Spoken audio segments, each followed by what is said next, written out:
सुप्रभात बच्चों, आज की कक्षा में आपका स्वागत है। एक सुविचार से कक्षा आरंभ करेंगे। सुविचार है, पराधीन सपने हूं न सुहाए। अर्थात जो व्यक्ति दूसरों का गुलाम होता है या दूसरों के अधीन होता है, उसे सपने देखने का भी अधिकार नहीं होता, क्योंकि उसके सपनों का कोई मोल नहीं होता। वह गुलाम होने के कारण केवल अपने स्वामी की इच्छा के अनुसार ही जी सकता है। इसलिए हमें किसी का गुलाम न होकर स्वतंत्र एवं आत्मनिर्भर जीवन जीना चाहिए। हमारी आज की कविता भी हमें यही संदेश देती है।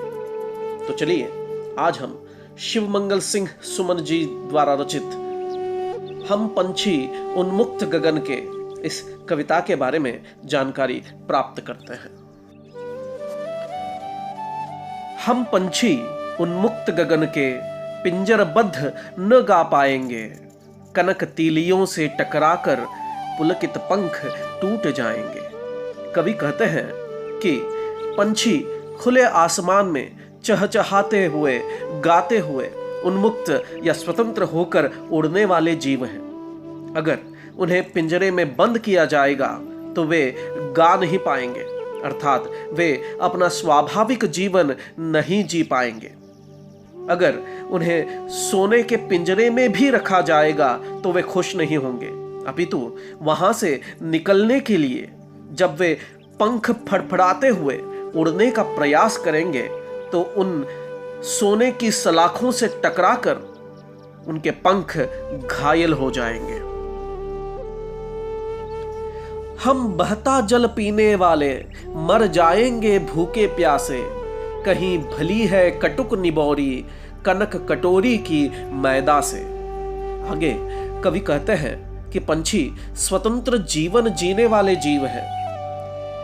नदी का बहता जल पीने में उन्हें सुख मिलता है, लेकिन अगर उन्हें कैद करके रखा जाए और सोने के कटोरे में उसे खाने पीने के लिए दिया जाए तो भी वे भूखे प्यासे मर जाना पसंद करेंगे, लेकिन उसे वे नहीं खाएंगे। उन्हें सोने के कटोरे में दिए जाने वाले मैदा या अन्न से ज्यादा स्वतंत्र होकर नीम के कड़वे फल खाने में ही आनंद है तथा बहता जल पीने में ही उन्हें सुख मिलता है। स्वर्ण श्रृंखला के बंधन में अपनी गति उड़ान सब भूले, बस सपनों में देख रहे हैं तरु की फुनगी पर के झूले। अगर पंछियों को सोने की जंजीर के बंधन में भी जकड़ा जाए तो यह उनके लिए अभिशाप है। इस बंधन में बंधकर ये पंछी अपनी उड़ान और गति भूल जाते हैं और पेड़ की डालियों का झूला तो उनके लिए मात्र एक सपना बनकर रह जाता है। अर्थात पंछी को कैद करना उनके सहज स्वाभाविक जीवन को छीनने के समान होता है। ऐसे थे अरमान की उड़ते नील गगन की सीमा पाने, लाल किरण सी चोंच खोल चुगते तारक अनार के दाने। पंछियों की भी अपनी इच्छाएं होती हैं, चाह होती है, अरमान होते हैं। वे नीले गगन की सीमा पाना चाहते हैं, ऐसी लंबी उड़ान वे भरना चाहते हैं। लाल किरण सी चोंच खोलकर सितारे रूपी अनार के दाने चुगना चाहते हैं, अर्थात वे स्वतंत्र होकर खुले दिल से खुशी से भरपूर जीवन जीना चाहते हैं। होती सीमाहीन क्षितिज से इन पंखों की होड़ा होड़ी, या तो क्षितिज मिलन बन जाता या तनती सांसों की डोरी।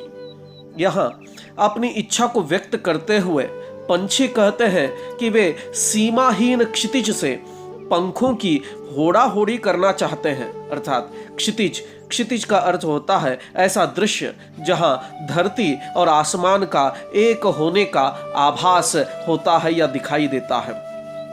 अर्थात आसमान के उस छोर तक उड़ते हुए पंछी अपने पंखों का दमखम दिखाना चाहते हैं। ऐसा करते हुए कई बार उनकी इच्छा पूरी हो जाती है, लेकिन कई बार वे अधूरी इच्छा लिए चल बसते हैं, परंतु इस तरह के स्वतंत्र जीवन को ही वे सार्थक मानते हैं। नीड न दो चाहे टहनी का, आश्रय छिन्न भिन्न कर डालो, लेकिन पंख दिए हैं तो आकुल उड़ान में विघ्न न डालो।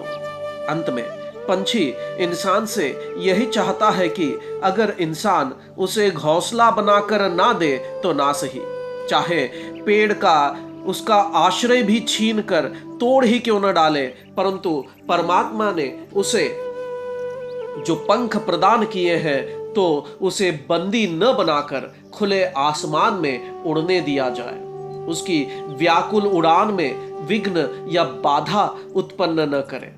इस प्रकार कवि हमें इस कविता से यह संदेश देना चाहते हैं कि हमें किसी की भी आजादी को छीननी नहीं चाहिए तथा गुलामी से भरी जिंदगी न जीकर आजादी से भरी जिंदगी जीनी चाहिए।